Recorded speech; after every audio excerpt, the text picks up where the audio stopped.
A minha realidade de trabalho é bem diferente do que o Brasil se tornou. Quando eu saí do Brasil, a Globo ainda era secular. A Globo não gostava de nenhuma religião e tirava sarro de evangélico. Hoje, o mundo mudou. Ou pelo menos o Brasil mudou. É ou não é ou não é? E eu me pergunto se ainda existem seculares no Brasil. O que é o secular? O secular é a pessoa que não tem nenhum contato com nenhuma religião, não acredita em signo, não tem nenhuma superstição, é uma pessoa que não tem essa crença no além, em nada. Ainda tem gente assim no Brasil ou não? Sim. Porque na Inglaterra, ao contrário do que se pensa, o secularismo não está aumentando, o secularismo está diminuindo. Existe hoje mais pessoas que estão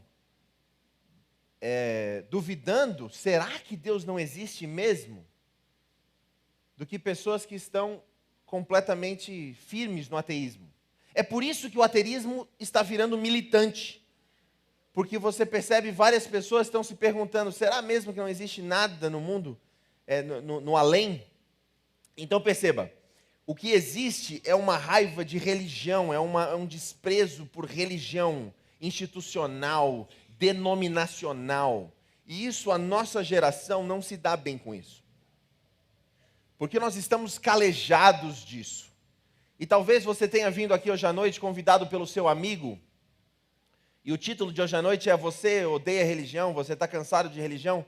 Experimente o sábado, que aliás é um termo religioso judaico, e depois se tornou adventista. Então é um paradoxo justamente no título. E religião é um paradoxo. Então eu gostaria de saber, se você não gosta de religião, que tipo de termo você teria para definir o que é religião? Alguém gostaria de arriscar aí algum termo que o pessoal usa para definir religião? Hipocrisia, esse é o primeiro. Sabe o que significa a palavra hipócrites em grego? Ator. Hipocrisia.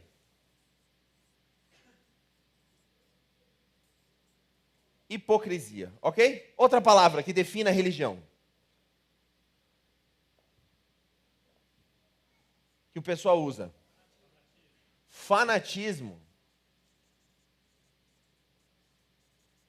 Outra. Seita, mas o que isso quer dizer? Grana, grana. Carros de dinheiro. Que é manipulação e estelionato. Pode dizer estelionato? Estelionato. Estelionato começa com E?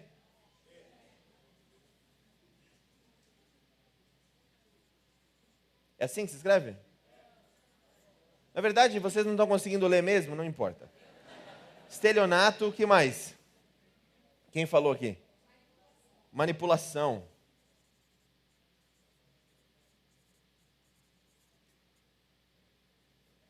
Mais alguma coisa? Manipulação pode ser? Encaixa também, mas mais ou menos. Vamos deixar como manipulação. Tá bom, né? Preconceito. Preconceito. Mentiras.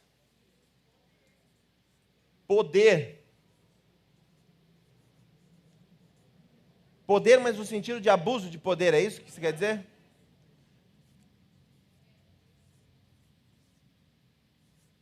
Ok? Então vamos lá.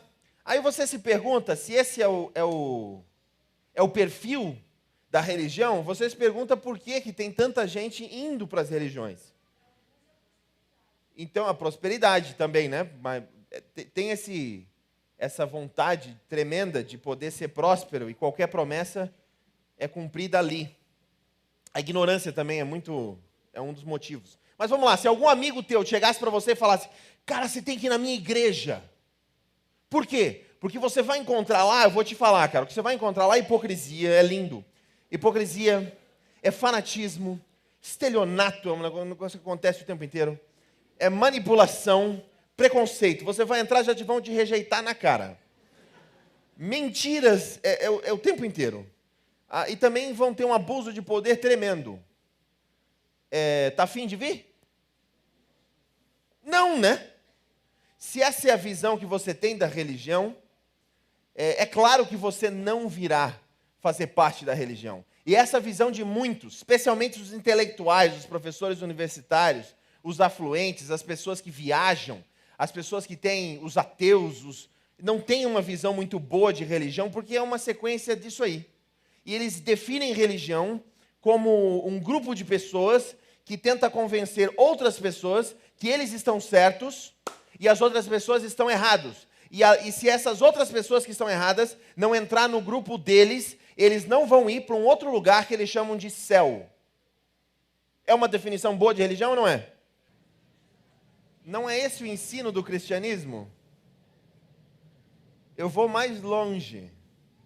E desculpa se você está assistindo em casa, não tem nada para fazer na sexta-feira, ligou aqui e vai ouvir o pastor falar isso.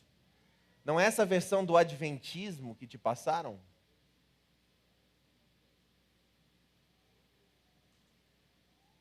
E agora? A Bíblia é assim? Deus é assim? Onde líderes religiosos usam de hipocrisia, fanatismo, estelionato, manipulação, preconceito, mentiras, poder e abuso de pessoas? Se você odeia aquilo ali, eu quero te mostrar uma outra pessoa que também odeia. Abra sua Bíblia em Mateus capítulo 23, por favor.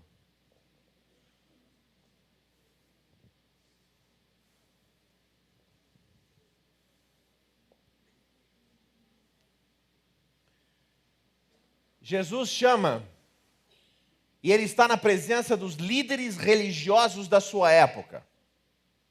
Aqueles que se vestem com roupas especiais e têm todo o poder religioso. E olhando para eles, ele diz as seguintes palavras, versículo 13. Mateus capítulo 23, versículo 13. Ai de vós, escribas e fariseus hipócritas, porque fechais o reino de Deus diante dos homens. Pois vós não entrais, nem deixeis entrar os que estão entrando. Aparentemente, se você odeia hipocrisia, Jesus também e eu também. Ai de vós, escribas e fariseus hipócritas, porque devorais as casas das viúvas, e para justificar fazeis longas orações, e por isso sofrereis juízo mais do que severo. Estelionato com as viúvas. Ai de vós, escribas e fariseus hipócritas, porque rodeais o mar e a terra para fazer um prosélito, um discípulo. E uma vez feito, o tornais filho do inferno 2 vezes mais do que vós. Manipulação, lavagem cerebral. Se você odeia isso, Jesus também. Insensatos e cegos. Não, versículo 16. Ai de vós, guias cegos, que dizeis, quem jurar pelo santuário, isso não é nada, mas se alguém jurar pelo ouro do santuário, isso fica obrigado pelo que jurou. Insensatos e cegos, pois qual é maior, o ouro ou o santuário que santifica o ouro? E dizeis, quem jurar pelo altar, isso não é nada. Quem, porém, jurar pela oferta que está sobre o altar, fica obrigado pelo que jurou. Cegos, qual é maior, a oferta ou o altar que santifica a oferta?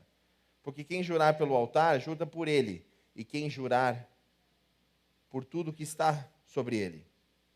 Quem jurar pelo santuário, jura por ele e por tudo que nele habita. Jesus odiava mentiras.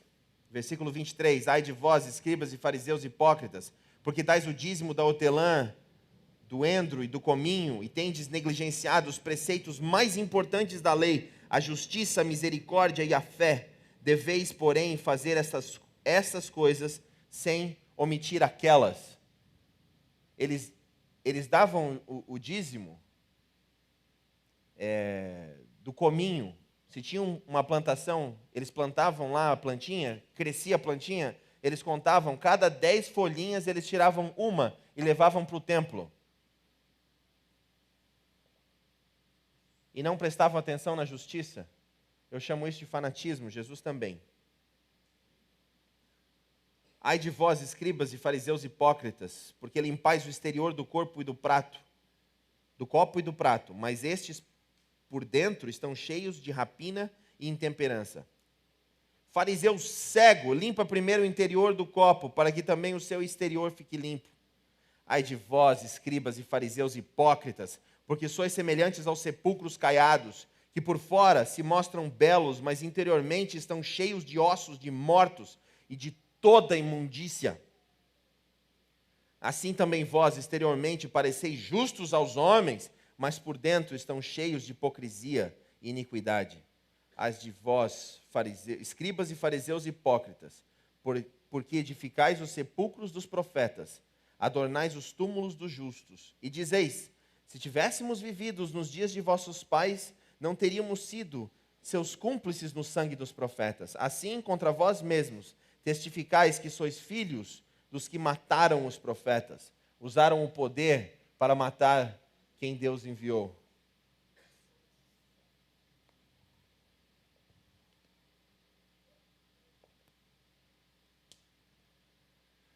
Hipocrisia, fanatismo, estelionato, manipulação, preconceito, mentiras e abuso de poder, se essa é a sua visão de religião e você odeia a religião por isso, saiba que Jesus Cristo também odeia a religião. E a última coisa que ele veio fazer foi fundar uma igreja. Jesus Cristo não era cristão, ele era judeu.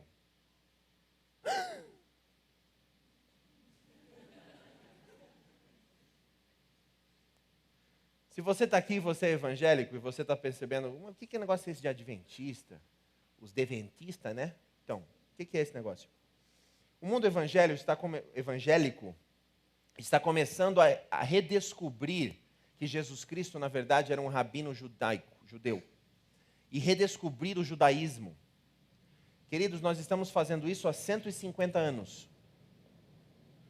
Então, nós temos 150 anos de pensamento, de como entender o Velho Testamento e como entender que o cristianismo vem do judaísmo. Mas Jesus Cristo não veio estipular uma religião. Jesus Cristo veio mostrar quem é o Pai. Jesus Cristo veio demonstrar quem é Deus. E se você está aqui e você é completamente ateu e odeia a religião, por causa desses motivos, fica bem tranquilo que aquele rabino do primeiro século chamado Jesus também odiava a religião por isso. A pergunta mais importante da Bíblia não é se Deus existe. A pergunta mais importante da Bíblia é como é Deus. Será que Deus é bom? Como é Deus? E essa pergunta, que não quer se calar, o tempo inteiro ela reverbera através das gerações. E se você tem dúvida disso, é só perguntar para uma companhia de seguros. Metade das pessoas que vieram falar comigo essa semana trabalham em seguros. Deixa eu fazer uma pesquisa aqui rápida. Se você trabalha em seguros ou afiliados, fala uhul!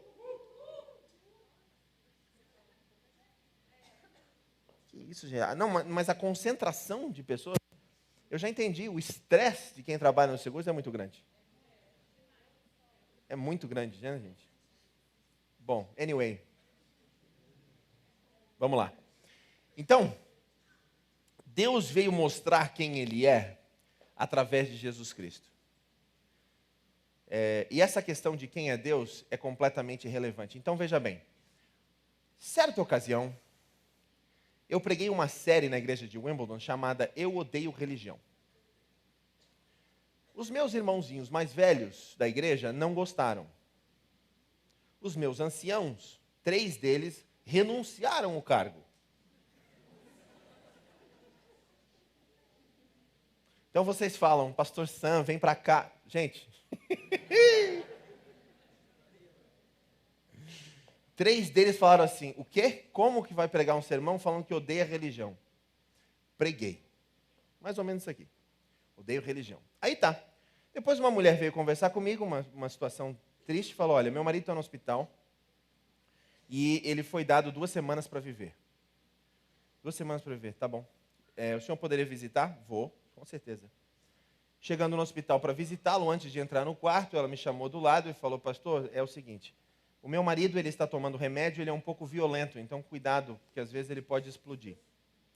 Eu falei: ok, mas qual que é o problema? O problema é que ele é ateu. Ok? Ele é ateu militante. Ok? Nas conversas dele com o Richard Dawkins, eu sempre me senti mal em interromper e tal. Era uma família de classe alta que eu inferi que já tinha tido contato com o maior propagador do ateísmo militante do mundo, que é o Richard Dawkins. Nem perguntei isso, para não dar mais medo, né? Aí eu perguntei a pergunta que você está se perguntando: por que você chamou um pastor para conversar com ele? E ela disse: pastor, veja bem, você falou que odeia religião, meu marido odeia religião, eu pensei que vocês tinham uma coisa em comum.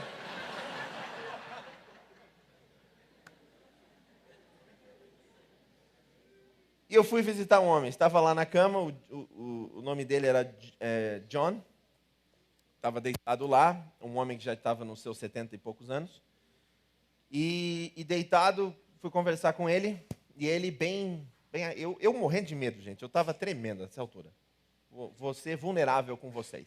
Eu adoraria dizer que eu entrei cavalgante, né? Entrou o pastor? Não entrou assim. Entrou o pastor. Oi, hi, you're right. Aí entrei, dei a mão para ele, né? Ofereci a mão, ele apertou a minha mão, falei: hi, I'm Sam. E ele respondeu: and I understand you're a minister. Eu entendo que você é um ministro. Aí eu falei: e eu entendo que nós temos muita coisa em comum.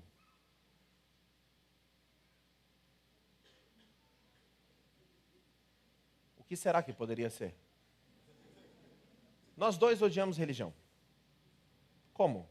Nos próximos 20 minutos nós conversamos o quanto religião tem sido destrutivo para a humanidade.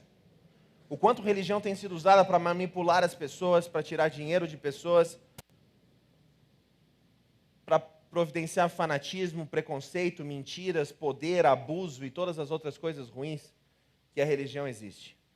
E depois disso eu conversei com o John sobre uma abordagem que eu ouvi de um outro lugar que eu vi, que diz o seguinte.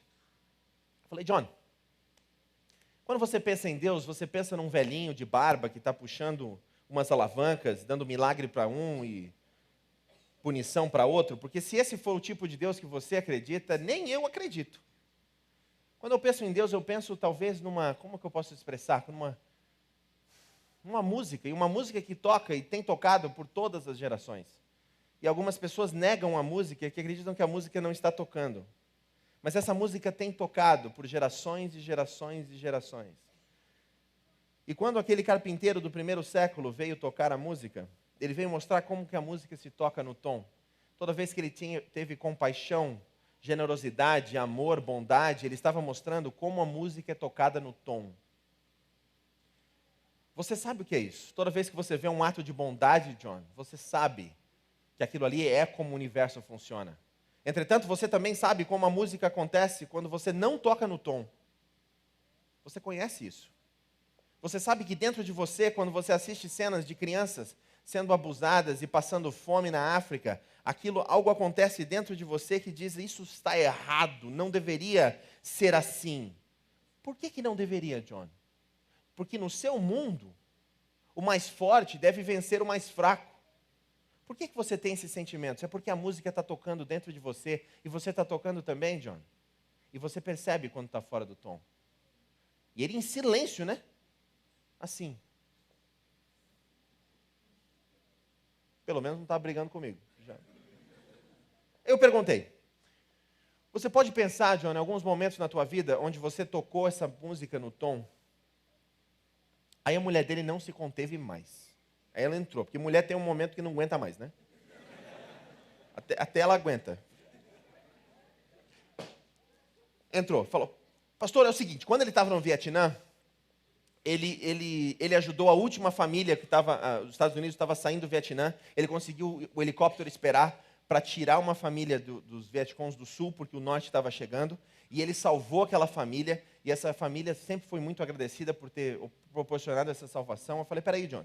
Então, se essa família olhou para o seu Deus para a salvação, você foi as mãos e os pés desse Deus para poder salvar a vida de 3 crianças e 2 adultos. Deixa eu ver se eu entendi. Você tocou no tom a música naquele dia e ainda reverbera no nosso universo quando você tocou no tom.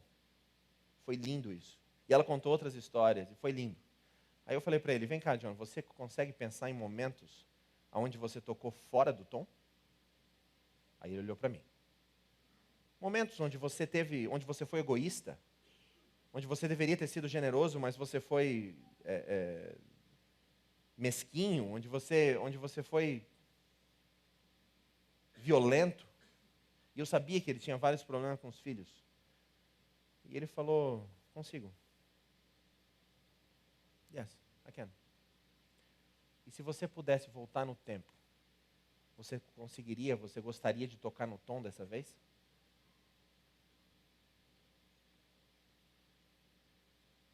Eu gostaria. Eu chamo isso de perdão e arrependimento, você chama do que você quiser. Então eu terminei a conversa dizendo, John, é o seguinte, você vai morrer.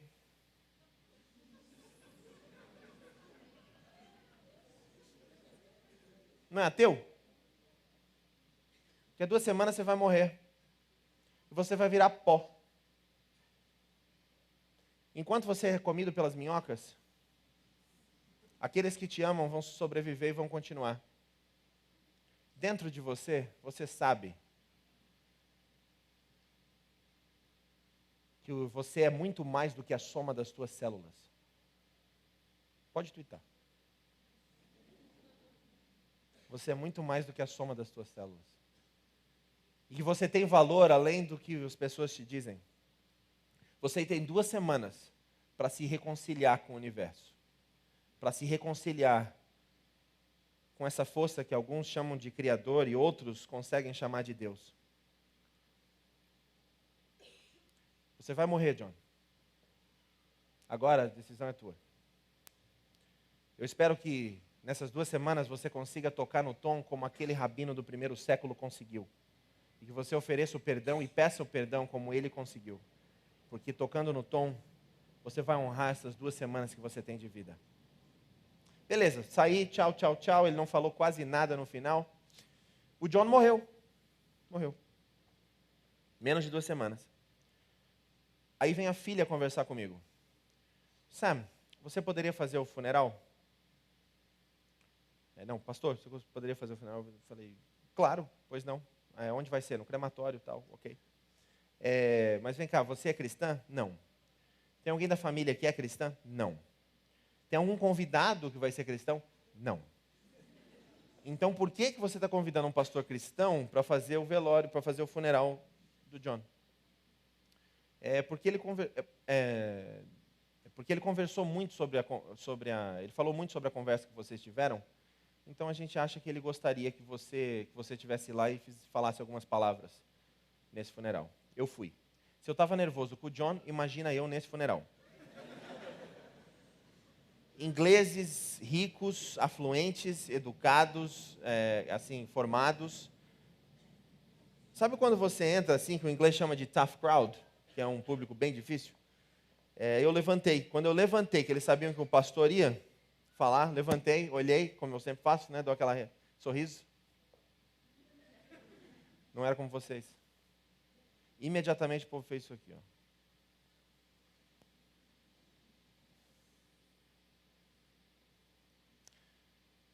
E eu falei, né? Falei, então, o John não era flor que se cheire, né? Aí eu tive essa reação aí.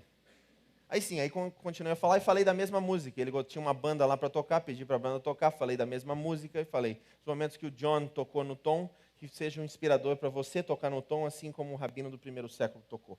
Quando ele tocou fora do tom, e eu sei que os filhos aqui têm vários momentos que ele tocou fora do tom, que possa servir de lição para todos nós não fazer. E terminei, apertei o botãozinho lá, veio, foi cremado e eu fui embora.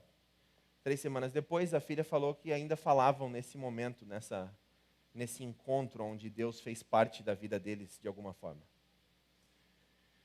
Ninguém tem medo de Deus e ninguém rejeita Deus totalmente. O que eles rejeitam é isso aqui, ó. E talvez o que você rejeita é isso aqui. O que eu quero que você conheça hoje à noite é um Deus diferente. É um Deus da forma como Ele é. É um Deus que encontrou um grupo de escravos no Egito que estava sendo valorizado simplesmente pela quantidade de tijolos que conseguia produzir, e Ele os tira do Egito. E enquanto estão livres no deserto, 2 milhões de pessoas, Ele diz: vai cair um pão todas as manhãs, e vocês vão pegar esse pão. Todos os dias vocês vão pegar só o que vocês precisam. Êxodo capítulo 16. Não peguem a mais e nem a menos. Se a tua casa, se a tua tenda tem 4 pessoas, pegue só para 4 pessoas. Se tem 3 pessoas, pegue só para 3 pessoas. Se tem 1 pessoa, pegue só para 1 pessoa. No outro dia você pegue de novo.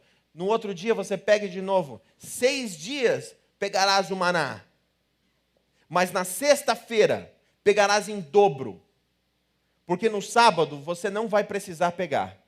Como uma lembrança de que no sábado você pode descansar. No sábado, o maná vai durar até o outro dia. No sábado vai ser um dia especial, onde você vai compartilhar aquilo que você tem com todas as outras pessoas. O sábado é o dia onde isso acontece. O Deus do universo veio nos dizer que dentro do contexto do reino dele, aqui nesse contexto, aqueles que têm pão de mais se encontram com aqueles que têm pão de menos. E nós só se importamos em compartilhar o pão um com o outro. Aqui dentro, há pessoas que não sabem como vão viver a próxima semana que está chegando. Que as contas são muito maiores do que os recursos. E há pessoas aqui dentro que não sabem o que vão fazer para gastar o dinheiro que tem semana que vem, porque tem demais. A igreja é o local onde as pessoas que têm pão de mais se encontram com as pessoas que têm pão de menos. E ninguém volta para casa vazio. Ninguém volta para casa sem nada. Nós vamos celebrar a Santa Ceia. Santa Ceia é o momento onde Deus te liberta da escravidão, aonde o teu valor não vem da quantidade de tijolos que você produz. Nós temos celebrado o sábado nessa semana. A Santa Ceia é o momento onde Deus liberta o povo do Egito. É a Páscoa. É a 10ª praga. Vem de uma praga. Onde eles são perdoados se eles aceitam a morte de Jesus Cristo. E hoje à noite, se você está participando conosco e você não tem muita ideia o que isso significa, eu vou explicar agora.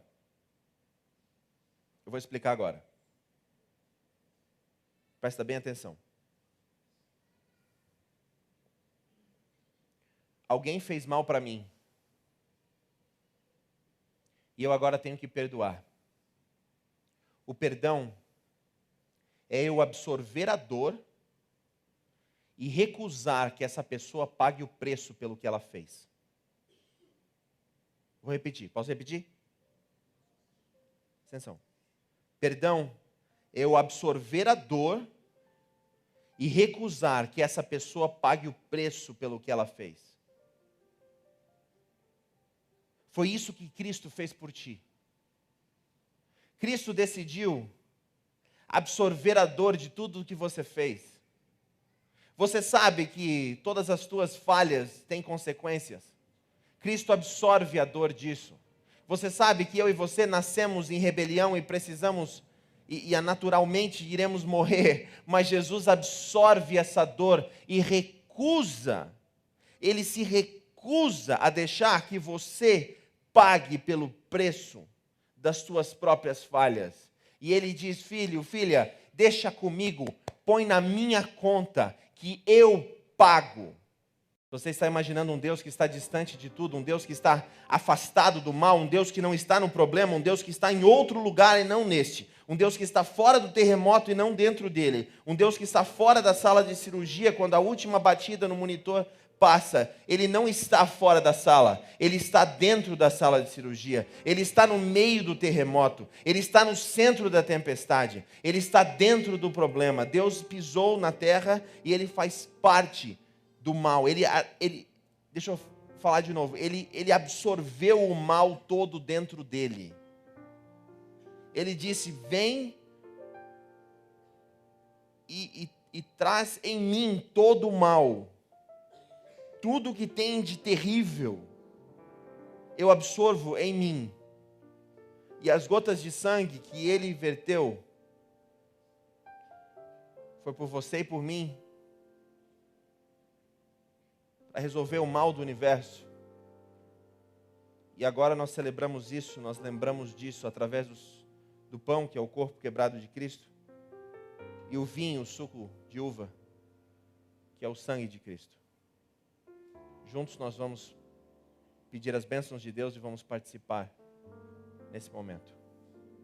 Eu quero que você assista um vídeo agora, porque você foi perdoado da desgraça que você é, ok? Que eu sou. Agora você não tem direito de impedir que ninguém venha a Jesus por nenhum motivo. Concorda? Nós fizemos um vídeo na Inglaterra que eu gostaria que você assistisse, que demonstra uma igreja que não entendeu isso. E é um pouco engraçado. E vocês vão entender um chapéu.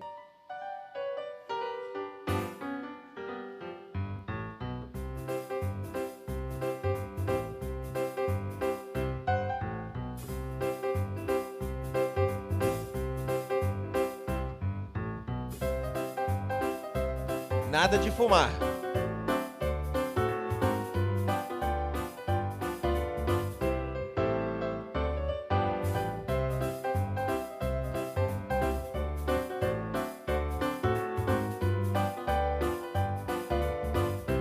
Proibido fumar. Uma semana depois,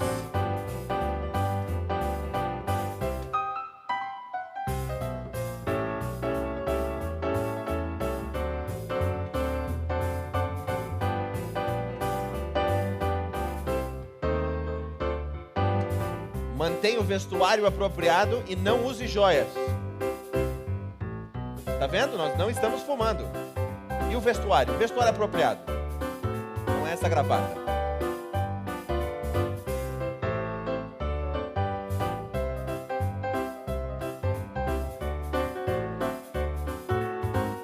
Uma semana depois,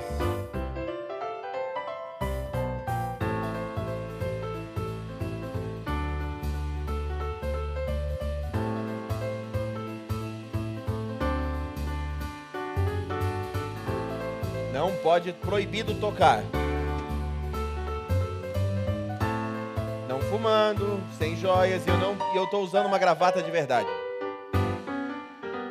Não pode tocar. A placa.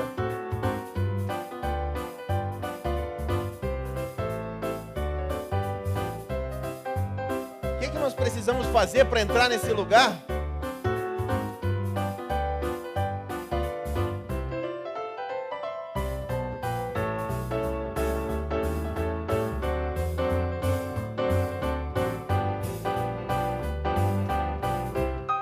Nós fizemos tudo o que ele pediu e ainda não deixou a gente entrar.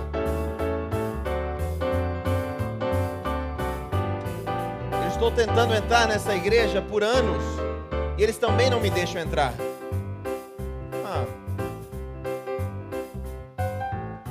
Como é o seu nome?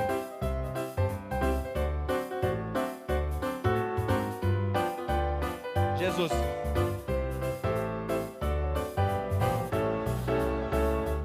Por causa da graça de Deus que vós sois salvos pela fé e não através de boas obras da tua parte.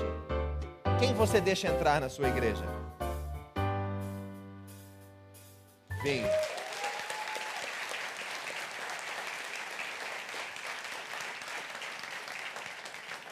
Então, se você está aqui, eu quero deixar uma coisa bem clara para você. A vila aqui, eu já entendi uma coisa, vou dar um recado. Nada vai te impedir de entrar nessa família e ser aceito por ela. Quantas coisas? Nada. Não existem padrões para vir cultuar aqui, para vir cantar aqui, para vir fazer parte desse louvor aqui. Não existe. Se você quiser ser membro aqui, existem padrões bíblicos. Claro. A Bíblia é a palavra de Deus. Você vai ter que seguir Jesus. Então, se você quiser viver uma vida de completo egoísmo e desgraça, e você está roubando todo mundo e etc., isso aí não é compatível. Você vai continuar vindo cultuar aqui, você vai vir cantar, nós vamos te amar, te aceitar. Só que você não vai poder representar essa família aqui. Até você crescer no teu discipulado a ponto de você poder representar Jesus Cristo publicamente. A liderança aqui, os padrões da liderança não são só bíblicos, são bem mais altos, bem mais elevados. Então, os líderes, eles têm que ser vistos, como diz César, né? A mulher de César não basta ela ser honesta, ela tem que parecer honesta. Então, a liderança ela tem que ser chamada por um padrão bem mais alto do que outros. Vamos agradecer a Deus por essa liberdade maravilhosa? Levante-se, se você ainda consegue.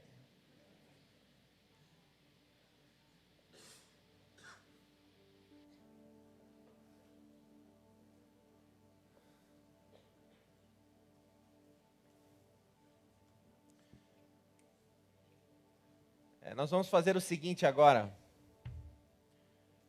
Eu sei que isso na Inglaterra não ia dar certo, mas a gente está no Brasil. Abraça a pessoa que está do seu lado.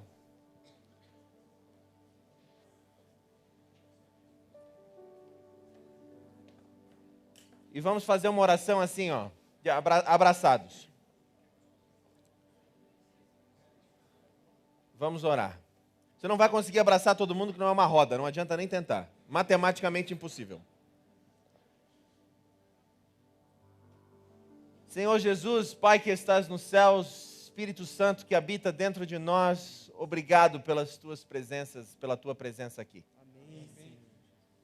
Querido Deus, tu nos libertaste, estamos completamente livres em ti. A nossa folha está em branco e não temos vergonha de nada do que fizemos e de quem somos. Somos filhos do Deus Altíssimo. E te agradecemos por isso.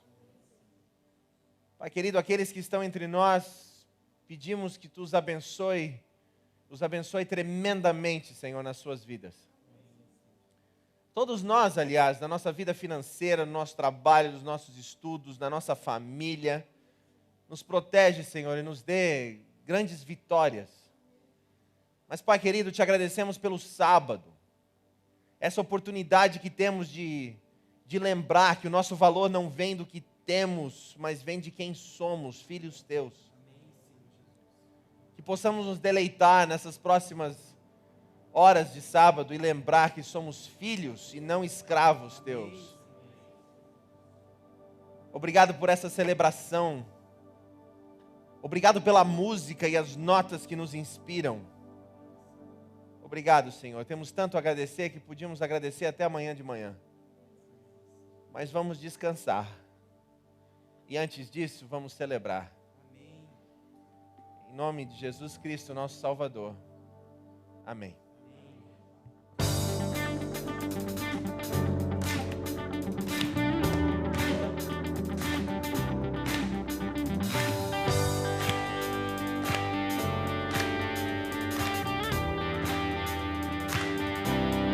Sou filho de Deus, por isso sou assim.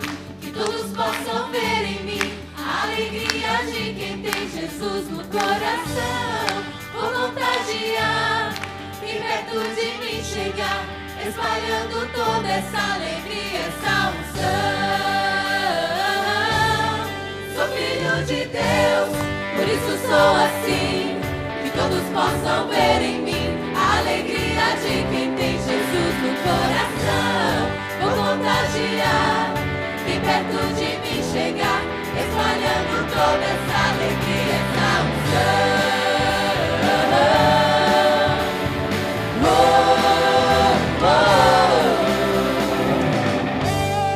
Pessoal do salvo tá aí no meio, vem pra frente,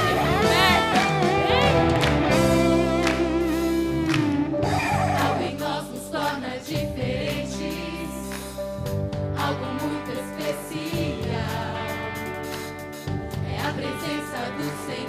nossas vidas, privilégio para nós.